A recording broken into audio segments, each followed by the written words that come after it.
All right, shifting our focus, U.S. President Donald Trump has said he has agreed to further negotiations with Iran. This even as he repeated his assertion that the ceasefire between longtime foes was over. Now, this comes as Iranian media reported that a delegation from mediator Qatar was in Tehran.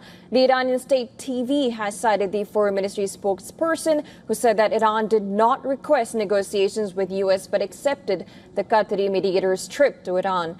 Iran also confirmed that Foreign Minister Abbas Araghchi would be visiting Oman to discuss and exchange views on arranging appropriate mechanisms for safe passage of ships through the Strait of Hormuz. The warring sides exchanged fire for 2 days this week, threatening a return to full-scale regional war.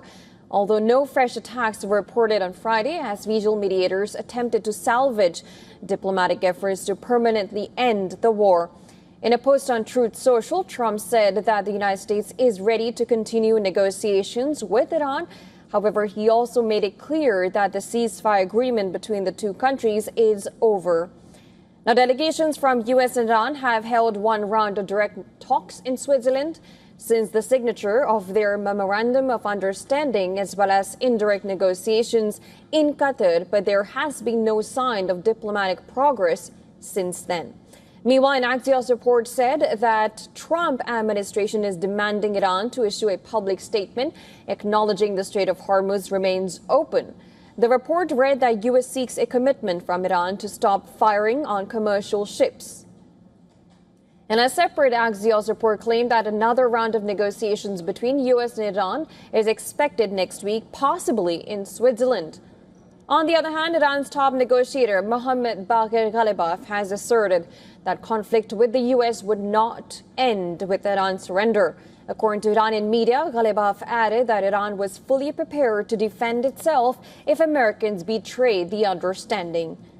Now, parallel to this, Iran's UN ambassador, Amir Saeed Iravani, said that U.S. had violated international law and breached the understanding with Iran by carrying out renewed attacks this week. Iravani went on to say that U.S. bears full international responsibility for all legal political consequences arising from its unlawful action.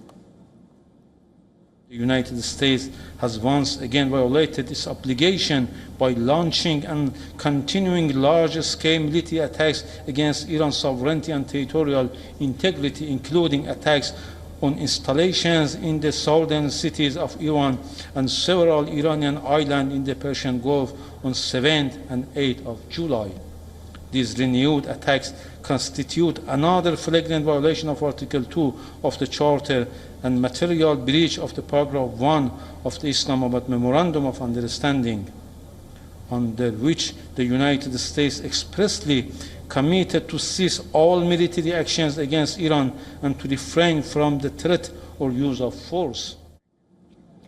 Now, amidst a collapsing deal, Qatar, Pakistan and visual mediators are trying to de-escalate tensions. In the latest, Qatar's Emir, Sheikh Tamim bin Hamad Al Thani, discussed the regional developments with Pakistani Prime Minister Shehbaz Sharif on phone, with both leaders stressing the need for diplomacy to reduce tensions and protect maritime security. In another call with Iranian President Masoud Pezeshkian, Pakistan Prime Minister Sharif urged Tehran to preserve the hard-earned peace. Now, communication also took place between U.S. and Saudi Arabia. Saudi Crown Prince and Prime Minister Mohammed bin Salman spoke with President Trump, while Secretary of State Marco Rubio spoke with Saudi Foreign Minister Prince Faisal bin Farhan Al Saud. Now, back in Iran, a fire was reported at a mini refinery in Iran's western Lorestan province. Iranian media, however, reported that the fire did not spread to refineries' facilities or storage tanks and was contained soon after.